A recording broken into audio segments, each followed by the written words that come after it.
नमस्कार दोस्तों, कैसे हैं आप लोग। उम्मीद करता हूँ अच्छे होंगे। आज हम लोग देखेंगे एडुटेरिया का सेट नंबर 62। इससे पहले हम लोगों ने एक से लेकर पूरे 61 सेट देखे हैं विस्तार के साथ, और शायद यूट्यूब पर पहली बार इस तरह से एडुटेरिया का 5000 सेट वाला बुक से आप लोग पढ़ रहे होंगे। चलिए देखते हैं आज का पहला प्रश्न है, वित्तीय आपातकाल की घोषणा को मंजूरी देने वाला प्रस्ताव संसद के दोनों सदनों द्वारा पारित किया जा सकता है। कैसे पारित किया जा सकता है? तो यह साधारण बहुमत से। Option number A. कैसे? साधारण बहुमत से। वहीं संविधान संशोधन जो होती है उसके लिए विशेष बहुमत की आवश्यकता होती है। वहीं पूर्ण बहुमत से आप लोग जानते होंगे, सरकार बनाने के लिए पूर्ण बहुमत की आवश्यकता होती है।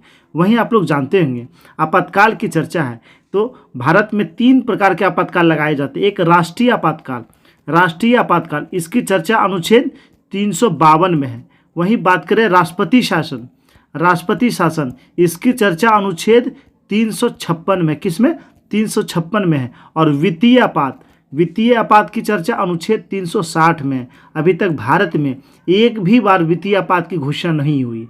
चलिए दोस्तों देखते हैं अगला प्रश्न।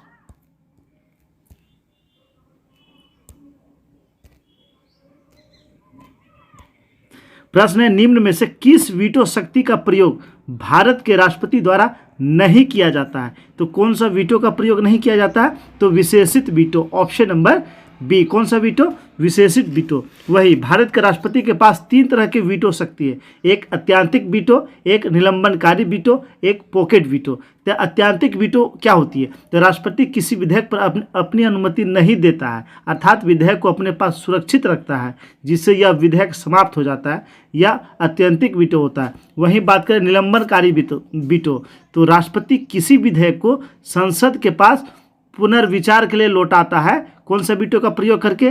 निलंबनकारी वीटो का प्रयोग करके। वहीं पॉकेट वीटो की बात करें तो राष्ट्रपति विधेयक पर ना तो कोई सहमति देता है और न अस्वीकृत करता है और न ही उसे लौटाता है, अर्थात अनिश्चित काल के लिए अपने पास सुरक्षित रख लेता है। उसे ही हम लोग पॉकेट वीटो कहते हैं। चलिए दोस्तों देखते अगला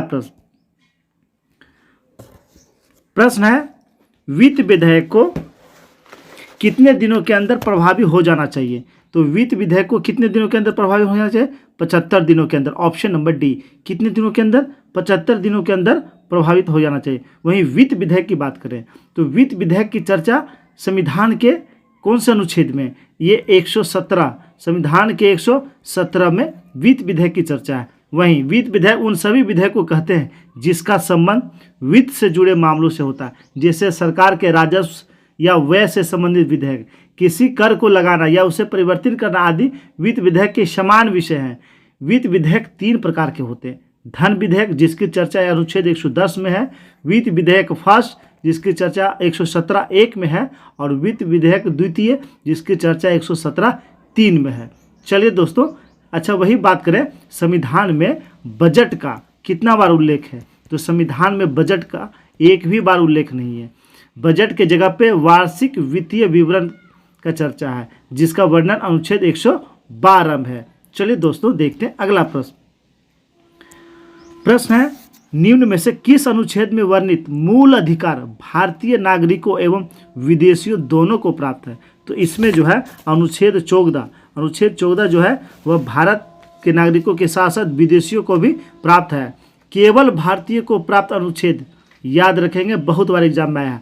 अनुच्छेद 15, 16, 19, 29 और 30, ये जो 5 अनुच्छेद हैं ये केवल और केवल भारतीय को ही प्राप्त है, विदेशियों को प्राप्त नहीं है।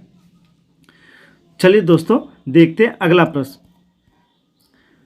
प्रश्न है, निम्न में से किस समिति ने चुनावी खर्च के सरकारी निधियन की सिफारिश की थी? तो ये किसने सिफारिश किया था? इंद्रजीत गुप्ता समिति। Option number B, Indrajit Gupta समिति। जिसका गठन कब किया गया? तो इसका गठन किया था 1998 ईस्वी में और रिपोर्ट दिया था 1999 ईस्वी में। वहीं बोहरा समिति, चुनाव सुधार से संबंधित ये भी समिति था। यानी ये था नेताओं, अपराधों और नौकरशाहों के साथ गाठजोड़ के लिए इन्होंने जो है रिपोर्ट दिया था। तो इसका गठन कब हुआ था? 1993 में। बोहरा समिति का गठन 1993 में। दिनेश गोस्वामी समिति चुनाव संबंधी समिति था, इसका गठन 1930 ईस्वी में हुआ था। वहीं तारकुंडे समिति, तो इसका गठन जो है कब किया गया था? 1974 में किया गया था। चलिए दोस्तों अगला प्रश्न देखते हैं। प्रश्न है, मुख्य चुनाव आयुक्त का कार्यकाल होता है। तो मुख्य चुनाव आयुक्त, इसका कार्यकाल कितना होता है? तो इसका कार्यकाल होता है 6 वर्ष या 65 वर्ष। 6 वर्ष या 65 वर्ष। जान लेते हैं हम लोग। आप लोग निर्वाचन आयोग, जिसकी चर्चा भाग 15 में, अनुच्छेद संविधान के भाग 15 में, अनुच्छेद 324 से 329 तक। वहीं बात करें मुख्य चुनाव आयुक्त जो होते हैं, उनका कार्यकाल 6 वर्ष या 65 वर्ष होता है। और अन्य जो चुनाव आयुक्त होते हैं, उसका कार्यकाल 6 वर्ष या 62 वर्ष होता है। याद रखेंगे, 6 वर्ष या 62 वर्ष। अच्छा, चुनाव आयोग का कार्य क्या होता है? तो चुनाव क्षेत्रों का परिसीमन करना, मतदाता सूची तैयार करना, राजनीतिक दलों को मान्यता देना, राजनीतिक दलों को चुनाव चिन्ह प्रदान करना, चुनाव करवाना और राजनीतिक दलों के लिए आचार संहिता तैयार करना। यह जो है चुनाव आयोग का कार्य होता है। चलिए दोस्तों देखते हैं अगला प्रश्न। प्रश्न है, बौद्ध धर्म के संघ संबंधी नियम तथा आचरण किस पुस्तक में संग्रहित है? तो नियम और आचरण यह किस पुस्तक में है? तो यह विनय पिटक में है। किस में है? विनय पिटक में है। ऑप्शन नंबर ए हो जाएगा। वही सूत पिटक, तो सूत पिटक में क्या चीज़ का वर्णन है? तो धार्मिक विचार और वचन का संग्रह है। धार्मिक विचार और वचन का संग्रह है सूत पिटक में। वहीं अभिधम पिटक, इसमें क्या है? बौद्ध दर्शन वर्णित है। बौद्ध दर्शन का वर्णन है इसमें। किसमें? अभिधम पिटक में। तीनों पिटक, त्रिपिटक, विनय, सूत, और इसमें जो है 2 पिटक, विनय पिटक और सूत पिटक, ये जो है प्रथम बौद्ध संगीति में लिखा गया था। जबकि अभिधम पिटक का संकलन, इसकी रचना जो है तृतीय बौद्ध संगीति में हुआ था। किसमें? तृतीय बौद्ध संगीति में होता। चलिए देखते हैं अगला प्रश्न। प्रश्न है, भूमि और उपयोग मिलान करें तो क्षेत्र क्या हो जाएगा? कृषि योग्य भूमि, वास्तु वास करने वाला भूमि, वहीं खिल्ड तो यह बंजर भूमि, और अप्रहत यह जंगली भूमि होता है। तो इसका आंसर हो जाएगा ऑप्शन नंबर डी, 1, 2, 3, 4। चलिए अगला प्रश्न देखते हैं।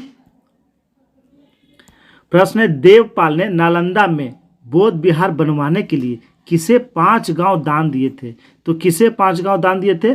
बालपुत्र देव को। किसे? बालपुत्र देव को पाल वंश के शासक देवपाल ने 5 गांव दान दिए थे।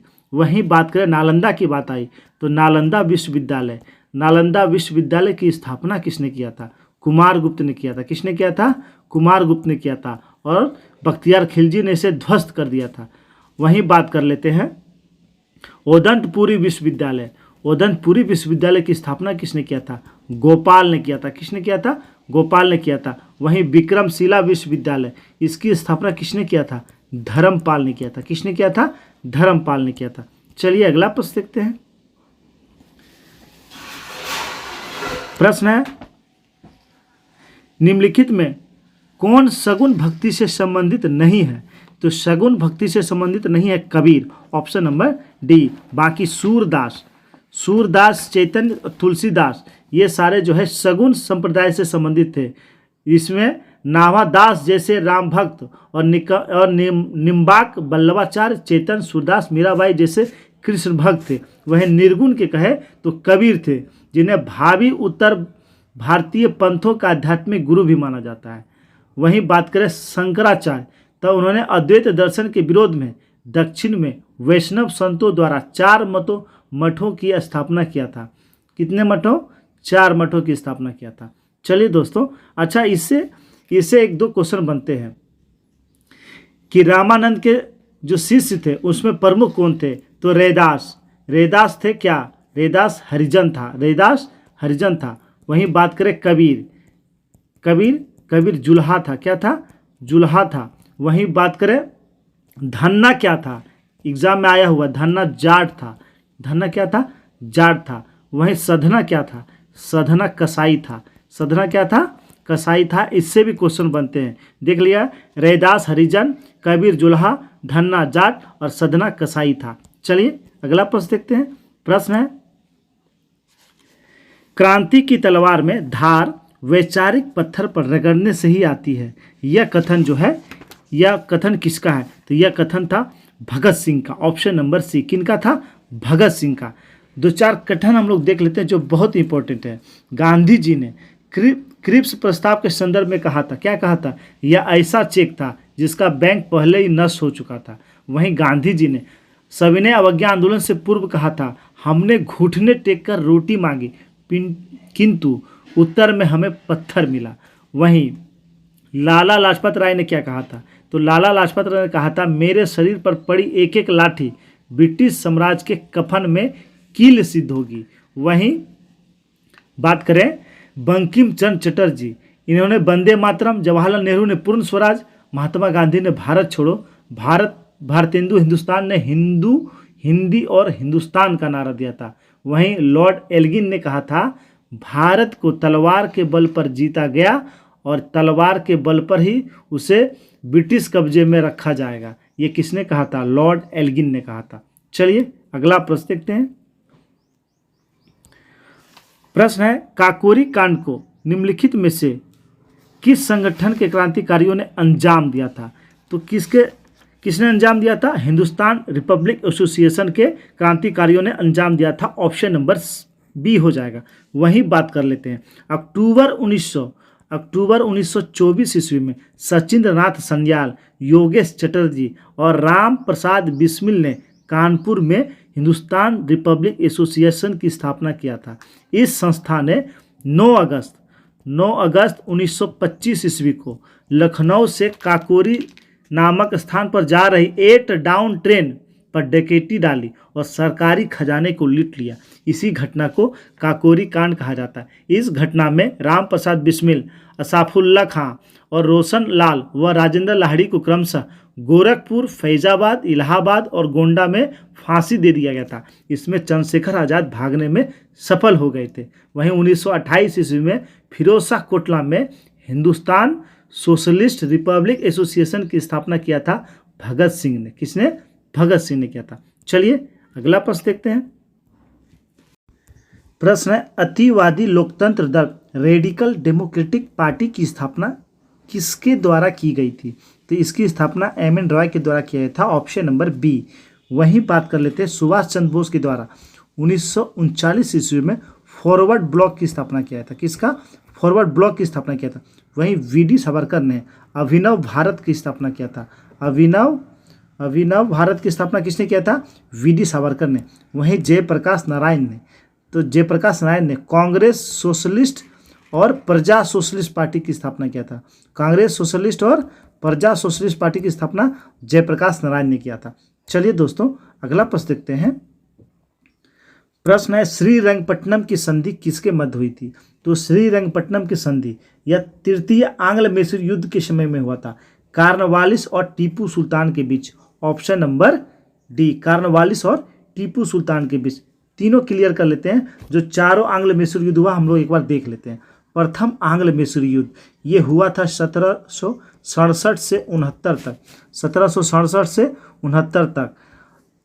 और ये कौन सी संधि से समाप्त हुआ था? मद्रास की संधि से। द्वितीय आंग्ल मैसूर युद्ध ये चला था 1780 से 84 के बीच। ये कौन सी संधि से समाप्त हुआ था? मैंगलोर की संधि से।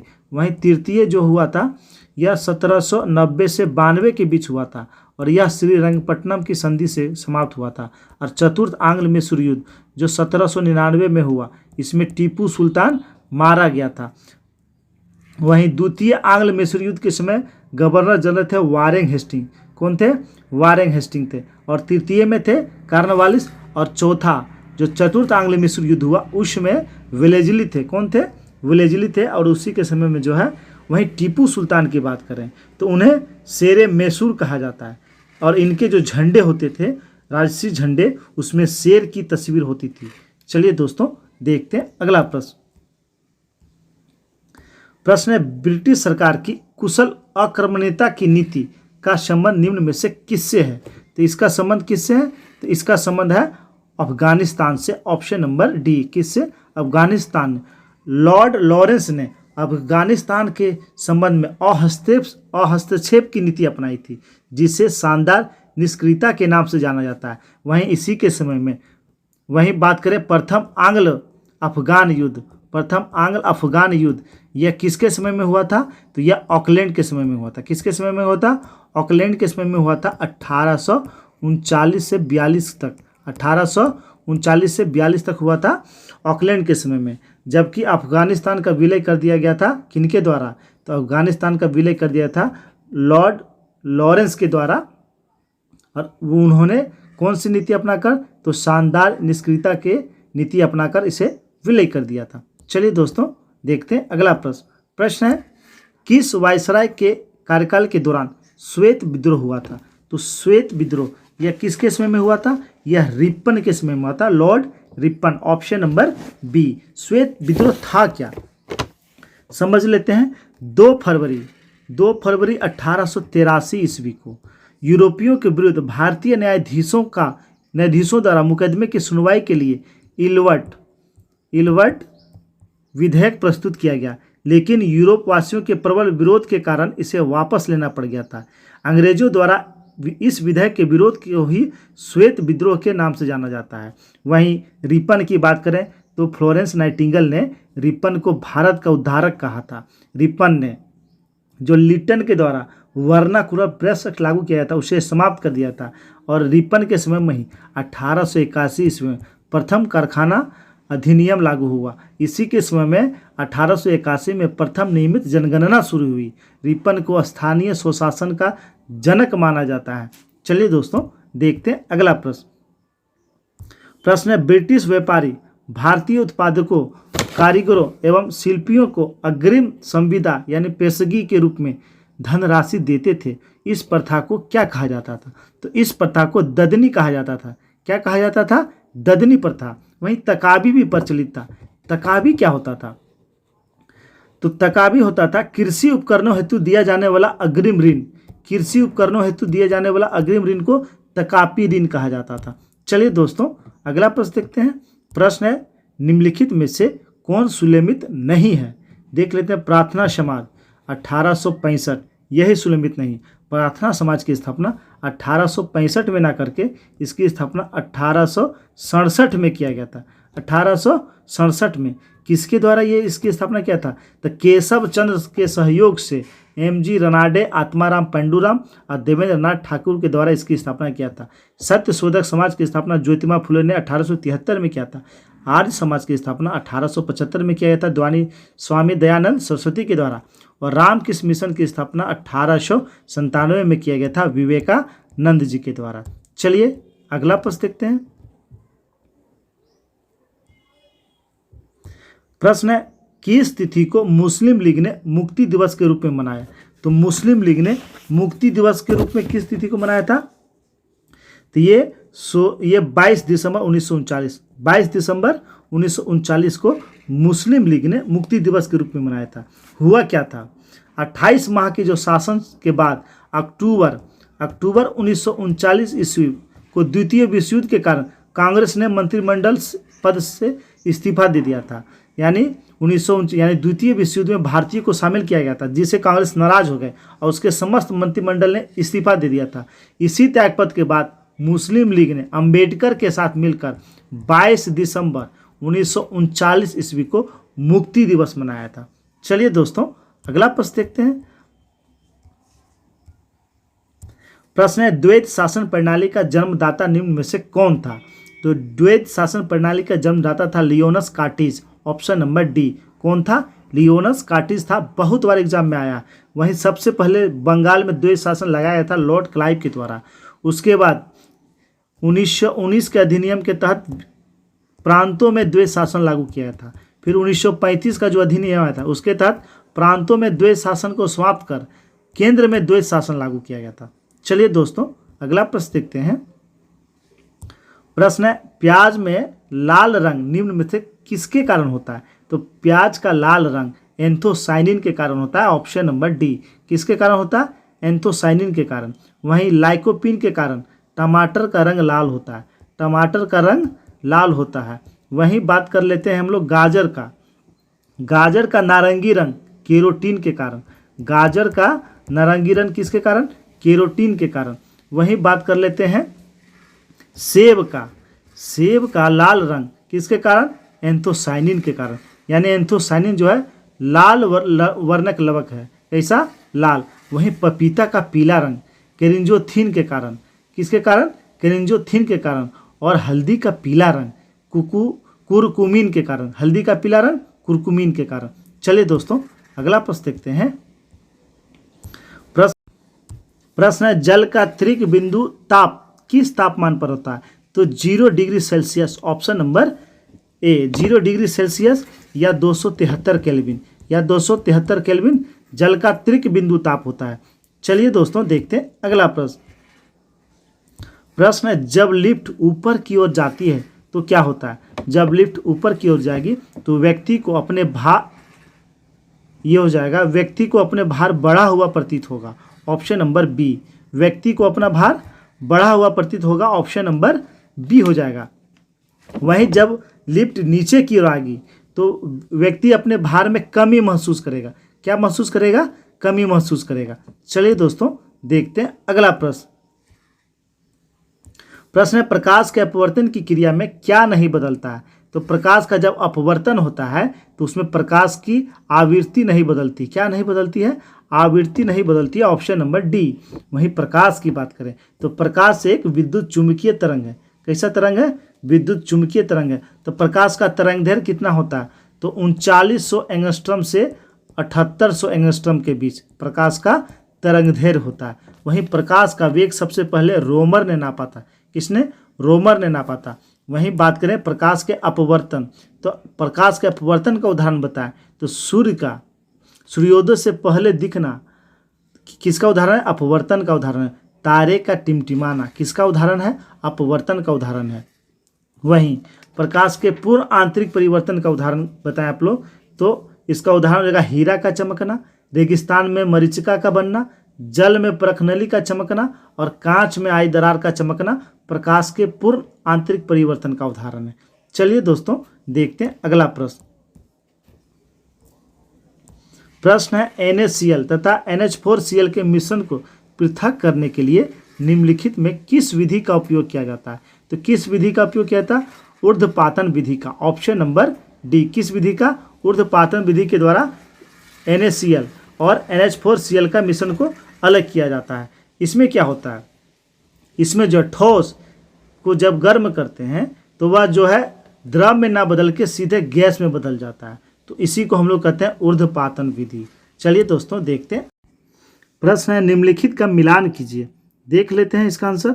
तो कॉपर सल्फेट ये कीटनाशी, पेनिसिलिन प्रतिजैविक होता है, यूरिया उर्वरक के रूप में प्रयोग करते हैं और मेलाथियान इसका उपयोग फंगस नाशी में। तो इसका आंसर हो जाएगा ऑप्शन नंबर बी 2413। 2413। चलिए अगला प्रश्न देखते हैं। प्रश्न है निम्नलिखित में से कौन सा जीवाणु वायुमंडल नाइट्रोजन का स्थिरीकरण नहीं करता है? तो कौन नहीं करता है? एगेरिकस नहीं करता। ऑप्शन नंबर बी एगेरिकस, जिसे मशरूम के नाम से जानते हैं। चलिए एगेरिकस का पिक्चर हम लोग देख लेते हैं। तो एगेरिकस की बात हो रही थी, तो ये जो पिक्चर में दिख रहा है यही एगेरिकस होता है जो कि वायुमंडलीय नाइट्रोजन स्थिरीकरण नहीं करता है। चलिए दोस्तों अगला प्रश्न देखते हैं। प्रश्न है निम्नलिखित में से कौन सा मेडुला ऑब्लिंगेटा का कार्य नहीं है? तो कौन नहीं है? रक्तदाब का नियंत्रण करना बिल्कुल है, हृदय के धड़कनों का नियंत्रण करना ये भी है, उपापचय का नियंत्रण करना ये भी सही है, और पेशियों के संकुचन पर नियंत्रण करना ये नहीं है। तो आंसर हो जाएगा ऑप्शन नंबर डी। क्या हो जाएगा? Option number D. वहीं बात कर लेते हैं हम लोग, पूरा एक बार समझ लेते हैं। सेरिब्रम का क्या काम है? सेरिब्रम का क्या काम है? तो सेरिब्रम याददाश्त, बुद्धिमत्ता, स्मृति, ज्ञान, ऐच्छिक गतियों का केंद्र होता है। वहीं बात करें जल का उपापचय या रक्त, पसीना, गुस्सा, खुशी, ये सारा हाइपोथैलेमस के द्वारा नियंत्रित होता है। वहीं थैलेमस के द्वारा ठंड, गर्म, दर्द, ये सारा का महसूस किससे होता है? थैलेमस के द्वारा। वहीं बात करें सेरिबेलम के द्वारा, तो शरीर का संतुलन बनाए रखता है कौन? सेरिबेलम बनाए रखता है। वहीं बात करें पोन्स बेरोली सेरिबेलम के दोनों पश्च भागों को जोड़ता है। कौन? पोन्स बेरोली। वहीं बात कर लेते हैं हम लोग सेरिबलम पेंडिकल। सेरिबलम पेंडिकल, तो सेरिबलम कॉर्टेक्स को मस्तिष्क के अन्य भाग एवं मेरु रज्जु से कौन जोड़ता है? यही सेरिब्रम पेंडिकम जोड़ता है। चलिए दोस्तों देखते हैं अगला प्रश्न। प्रश्न है जीन की कार्यात्मक इकाई है, तो जीन की कार्यात्मक इकाई होती है सिस्ट्रॉन। ऑप्शन नंबर बी क्या होती है? सिस्ट्रॉन जो है जीन की कार्यात्मक इकाई होती है। वहीं एक बार एग्जाम में आया है जीवन की कार्यात्मक इकाई क्या है, तो जीवन की कार्यात्मक इकाई होती है कोशिका। क्या होती है? कोशिका होती है। चलिए दोस्तों देखते हैं अगला प्रश्न है स्तनधारियों में भ्रूण में आरबीसी बनाता है, तो जब भ्रूण में आरबीसी, भ्रूण किस में आरबीसी किस में निर्माण होता है? यकृत में होता है। Option number A. भ्रूण अवस्था में यानी गर्भावस्था में आरबीसी, गर्भावस्था शिशु में आरबीसी का निर्माण यकृत और प्लीहा में होता है। यकृत और प्लीहा में होता है। उसके बाद सामान्यतः आरबीसी का निर्माण किस में होता है? अस्थि मज्जा में होता है। किस में होता है? अस्थि मज्जा में होता है। वहीं आरबीसी का मृत्यु कहाँ होती है? तो आरबीसी का मृत्यु प्लीहा में होता है। कहाँ होता है? प्लीहा में होता है। इसीलिए आरबीसी का कब्रगाह किसे कहा जाता है? प्लीहा को कहा जाता है। आरबीसी का जीवन काल पूछा जाए तो कितना होता है? 120 दिन होता है। कितना? 120। वहीं पुरुष का 1 घन मिलीमीटर में 50 लाख रक्त कणिका, जबकि महिलाओं में 45 लाख रक्त कणिका होते हैं। चलिए दोस्तों देखते हैं अगला प्रश्न है इनमें से कौन सा हार्मोन पीयूष ग्रंथि से स्रावित नहीं होता है? तो पीयूष ग्रंथि से स्रावित नहीं होता है calcitonin hormone. Option number D. कौन सा हार्मोन? Calcitonin hormone. इसका स्रावन किससे होता है? तो कैल्सिटोनिन हार्मोन का स्रावन थायराइड ग्लैंड से होता है। थायराइड ग्लैंड से होता है, थायराइड ग्रंथि से होता है। थायराइड ग्रंथि की सी कोशिका से कैल्सिटोनिन हार्मोन का स्रावन होता है। अच्छा आप लोग बताएं कि अग्नाशय से कौन कौन से हार्मोन स्रावित होते हैं? अग्नाशय से कौन कौन से हार्मोन स्रावित होते हैं? 3 हार्मोन स्रावित होते हैं, ट्रिप्सिन, एमाइलेज और लाइपेज। एमाइलेज और लाइपेज। वहीं जठर रस से भी 2 हार्मोन निकलते हैं। कौन कौन? रेनिन और पेप्सिन। रेनिन और पेप्सिन किससे निकलते हैं? जठर रस से इसका स्रावन होता है। चलिए दोस्तों अगला प्रश्न देखते हैं। प्रश्न है कौन सा पदार्थ पौधों के लिए एक सूक्ष्म पोषक होता है? तो पौधों के लिए 2 प्रकार के पोषक तत्व होते हैं, एक बृहद में उसकी आवश्यकता होती है, एक सूक्ष्म में। तो इसमें पूछा जा रहा है सूक्ष्म पोषक तत्व, तो बोरोन जो है वह सूक्ष्म पोषक तत्व है। एक बार हम लोग क्लियर कर लेते हैं। बृहद पोषक तत्व बहुत बार एग्जाम में आया है, इसका ट्रिक भी है। क्या ट्रिक है? चोपकिंस CaMg। तो सी से हो गया carbon, hydrogen, oxygen, phosphorus, potassium, I silent होता है, नाइट्रोजन, सल्फर और कैल्शियम और मैग्नीशियम। ये बृहद पोषक तत्व है। इसके अलावा जो बचते हैं सारे क्या होते हैं? सूक्ष्म, जैसे manganese, cobalt, zinc, chlorine, molybdenum, bromine, iron और निकेल। ये सारे सूक्ष्म पोषक तत्व हैं। चलिए दोस्तों देखते हैं अगला प्रश्न है शरीर की विभिन्न ग्रंथियां किस ऊतक से बनती है? तो शरीर की विभिन्न ग्रंथियां उपकला ऊतक से बनती है। Option number A. किस ऊतक से? उपकला ऊतक से बनती है। संयोजी ऊतक विभिन्न अंगों को आपस में जोड़ने का काम करता है। कौन? संयोजी ऊतक। अस्थि, रक्त, लसिका, ये कैसी ऊतक होती है? इसमें संयोजी ऊतक। वहीं पेशी ऊतक की बात करें या मांसपेशियों, जो मांसपेशी बना होता है वह किस ऊतक से? पेशी ऊतक से बना होता है। इसका काम होता है शरीर की रक्षा करना। वहीं तंत्रिका ऊतक, तो ये मस्तिष्क में पाए जाते हैं, इससे सूचनाएं आदान प्रदान होते हैं। और ये तंत्रिका ऊतक, इसमें पुनर्जीवन करने की क्षमता नहीं होती है। चलिए दोस्तों देखते हैं अगला प्रश्न है मादा जनन तंत्र में किसको मुख्य जनन अंग कहा जाता है? तो मादा यानी फीमेल जनन तंत्र में डिंडवाहिनी नलिका को मुख्य जनन अंग कहा जाता है। Option number A. इसे ही फ्लोबियन ट्यूब कहते हैं। चलिए मैप में देख लेते हैं सारे पार्ट को। यही है अंडवाहिनी नलिका, इसे ही हम लोग फ्लोबियन ट्यूब कहते हैं। यही फ्लोबियन ट्यूब होती है। जब इस महिलाओं का ऑपरेशन किया जाता है तो यही फ्लोबियन ट्यूब को काट दिया जाता है। वहीं अंडाशय की बात करें तो ये अंडाशय हो गया, ये अंडाशय और ये अंडाणु, यहाँ से अंडाणु चलती है और यहीं पे जो निषेचन की क्रिया होती है, निषेचन की क्रिया किस में होती है? अंडवाहिनी नलिका में, यानी यही फ्लोबियन ट्यूब में निषेचन की प्रक्रिया पूरी होती है। वहीं ये गर्भाशय हो गया और ये गर्भाशय गुहा हो गया। चलिए दोस्तों देखते हैं अगला प्रश्न। प्रश्न है, निम्नलिखित में से कौन पृथ्वी पर सबसे शुष्क रेगिस्तान है? तो अटाकामा रेगिस्तान पृथ्वी का सबसे शुष्कतम रेगिस्तान है और ये कहाँ है? ये दक्षिण अमेरिका के चिली क्षेत्र में पड़ता है। चलिए मैप में कुछ प्रमुख रेगिस्तान हम लोग देख लेते हैं। प्रश्न में था अटाकामा मरुस्थल, तो दक्षिण अमेरिका के ये चिली वाला क्षेत्र में यहाँ पे है अटाकामा मरुस्थल, ये है अटाकामा मरुस्थल। यही सहारा मरुस्थल, तो यह अफ्रीका महादेश के ये उत्तरी वाले हिस्से में है सहारा मरुस्थल, जो लगभग 11 देशों तक फैला हुआ है। वहीं बात करें गोबी मरुस्थल, जो चीन और मंगोलिया के बीच स्थित है, इसकी स्थिति यहाँ है। वहीं बात करें टकला मकान, जो चीन में है, उसकी स्थिति यहाँ पे है। और थार मरुस्थल, जो भारत और पाकिस्तान में है, उसकी स्थिति यहाँ है। चलिए दोस्तों देखते हैं अगला प्रश्न। प्रश्न है, स्टेट ऑफ जोहर निम्नलिखित में से किन दो देशों को अलग करता है? तो ये अलग करता है सिंगापुर और मलेशिया को। किसे? सिंगापुर और मलेशिया को अलग करता है स्टेट ऑफ जोहर। चलिए दोस्तों अगला प्रश्न देखते हैं। प्रश्न है, इरूला जनजाति भारत के किस राज्य में पाई जाती है? तो ये भारत के आंध्र प्रदेश में पाई जाती है। Option number C. किसमें? आंध्र प्रदेश और तेलंगाना वाले क्षेत्र में इरूला जनजाति पाई जाती है। वहीं कुछ प्रमुख जनजातियों के बारे में हम लोग देख लेते हैं। अरुणाचल प्रदेश की प्रमुख जनजाति है डाफला। कौन सी? डाफला, मिसमी, आपातानी और सिंगपो ये अरुणाचल प्रदेश की कुछ प्रमुख जनजाति है। वहीं दादरा नगर हवेली की कुछ प्रमुख जनजाति जान लेते हैं। दादरा नगर हवेली, तो बरली, कोली, कठोइया, ये दादरा नगर हवेली की प्रमुख जनजाति है। वहीं बात करें तमिलनाडु की, तो टोडा, कोट्टा, बड़गा, कुरुम्बा, ये तमिलनाडु की प्रमुख जनजाति है। वहीं संथाल, मुंडा, हो, बिरहोर, उराव, कोरबा, खरिया, ये सारे झारखंड की प्रमुख जनजाति है। वहीं भारत की सबसे बड़ी जनजाति समूह है गोंड। कौन सा है? गोंड जनजाति समूह। वहीं गोंड, तो इसका निवास स्थान मध्य प्रदेश, महाराष्ट्र, गुजरात और राजस्थान वाले क्षेत्रों में। राजस्थान में सबसे अधिक भील और मीना जनजाति पाई जाती है। वहीं गरसिया जनजाति, बंजारा जनजाति और रेवाड़ी जनजाति का भी निवास स्थान राजस्थान है। चलिए दोस्तों देखते हैं अगला प्रश्न। प्रश्न है, नाजका प्लेट किसके बीच स्थित है?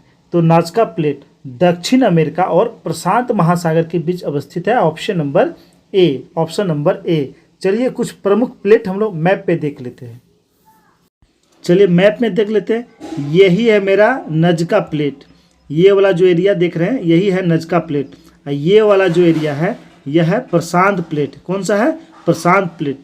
एक और एग्जाम में आया था कैरिबियाई प्लेट, तो ये उत्तरी अमेरिका और दक्षिणी अमेरिका के बीच ये अवस्थित है कैरिबियाई प्लेट, यानी इसकी अवस्थिति कहाँ है? लगभग मध्य अटलांटिक में।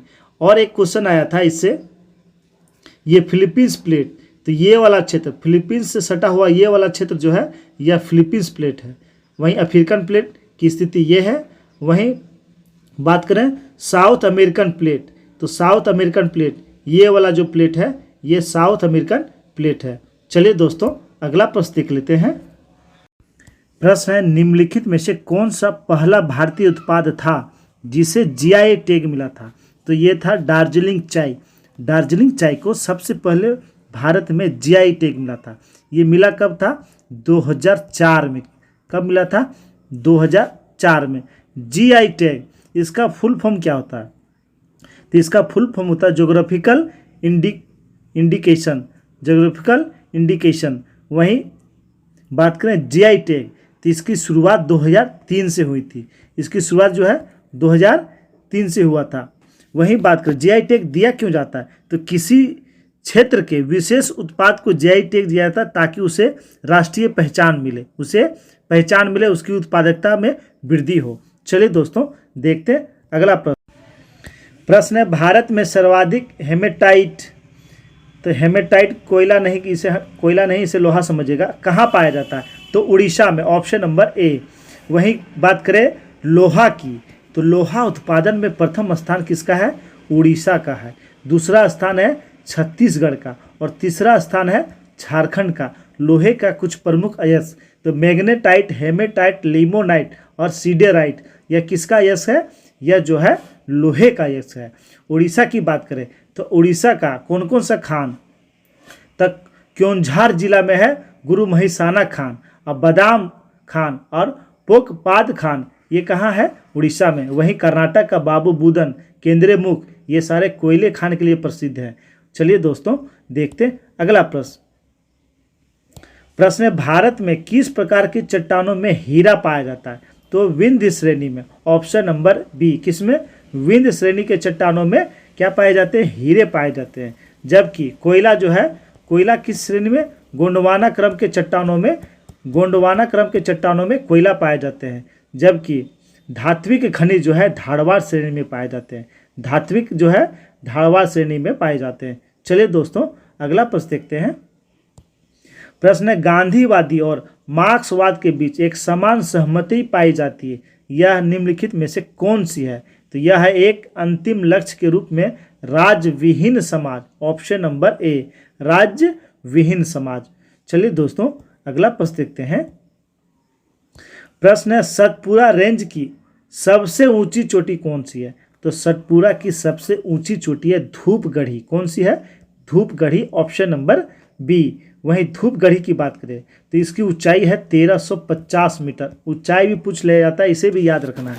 वहीं अरावली की सबसे ऊंची चोटी है गुरु शिखर। गुरु शिखर, तो गुरु शिखर ऊंचाई है 1722 मीटर। कितना? 1722 मीटर। वहीं बात करें महेंद्रगिरी, तो महेंद्रगिरी यह पूर्वी घाट, यह जो है आंध्र प्रदेश वाले क्षेत्र का सबसे ऊंची चोटी का नाम है महेंद्रगिरी, यानी पूर्वी घाट का सबसे ऊंची चोटी का नाम है महेंद्रगिरी। वहीं बात करें दक्षिण भारत की सबसे ऊंची चोटी का नाम है अनाईमुदी। क्या नाम है? अनाईमुदी, और इसकी ऊंचाई है 2695 मीटर।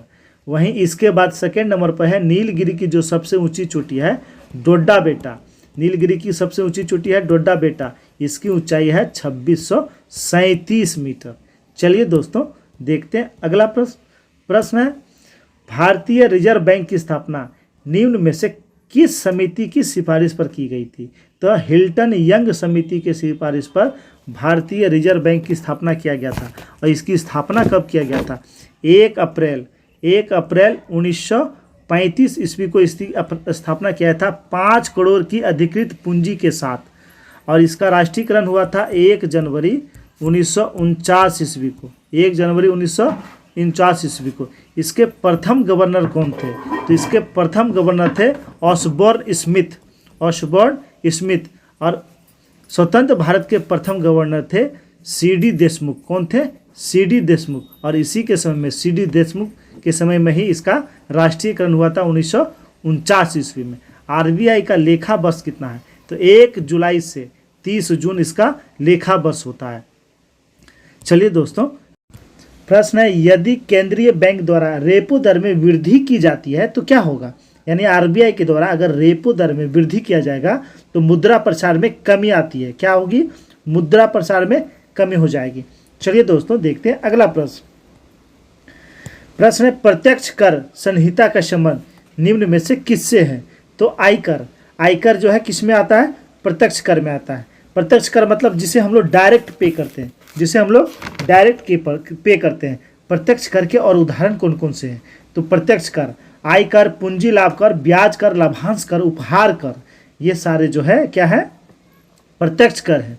वही बात करें अप्रत्यक्ष कर की बात करें तो केंद्रीय उत्पाद शुल्क, सीमा शुल्क, सेवा कर, केंद्रीय व्यापार कर, केंद्रीय बिक्री कर और वैट व्यापार कर, विज्ञापन पर कर, परिवहन कर और शिक्षा उपकर, ये सारे अप्रत्यक्ष कर के उदाहरण हैं। शिक्षा उपकर बहुत बार एग्जाम में आया है। चलिए दोस्तों देखते हैं अगला प्रश्न। प्रश्न है, भारत में प्रथम विशेष आर्थिक सेज स्पेशल इकोनॉमिक जोन की स्थापना कहाँ की गई थी? तो सबसे पहले इसकी स्थापना 2000 ईस्वी में कहाँ किया गया था? गुजरात के कांडला में। Option number A. विशेष आर्थिक क्षेत्र, इसका उद्देश्य क्या होता है?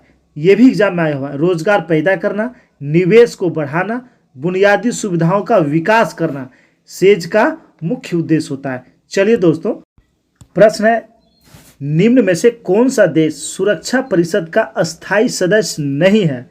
तो नहीं है, जर्मनी नहीं है, अमेरिका, फ्रांस, रूस, ब्रिटेन और चीन।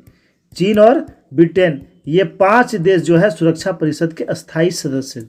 सुरक्षा परिषद में 5 अस्थायी सदस्य और 10 अस्थायी सदस्य। जो 10 अस्थायी सदस्य होते हैं उसे 2/3 बहुमत के द्वारा 2 वर्षों के लिए चुना जाता है। कितने वर्षों के लिए? 2 वर्षों के लिए चुना जाता है। वही सुरक्षा परिषद हम लोग जानते हैं, यह संयुक्त राष्ट्र संघ का मुख्य अंग है। इसे दुनिया का पुलिसमैन भी कहा जाता है, दुनिया का पुलिसमैन भी कहा जाता है। वहीं रूस ने वीटो का सबसे अधिक बार उपयोग किया। वहीं अमेरिका ने सबसे पहले वीटो का उपयोग कब किया था? 1971 में रेडेसिया का प्रश्न पर किया था। वहीं चीन ने सबसे पहले वीटो का प्रयोग 1972 में बांग्लादेश के विश्व संस्था में प्रवेश के प्रश्न पर किया था। चलिए दोस्तों, देखते हैं अगला प्रश्न। प्रश्न है मुखौटा नृत्य का संबंध किस राज्य से है? तो मुखौटा का संबंध अरुणाचल प्रदेश से। किससे है? अरुणाचल प्रदेश से है। असम, तो बिहू लोकनृत्य जो फेमस है, कहाँ का? असम का। कुछ और जान लेते हैं। रऊफ, बहुत बार एग्जाम में है, ये कहाँ का है? यह जम्मू कश्मीर का। कहाँ का? जम्मू कश्मीर का। गरबा ये कहाँ का है? गुजरात का है। गरबा गुजरात का है। वहीं घूमर लोकनृत्य यह राजस्थान का है। कहाँ का है?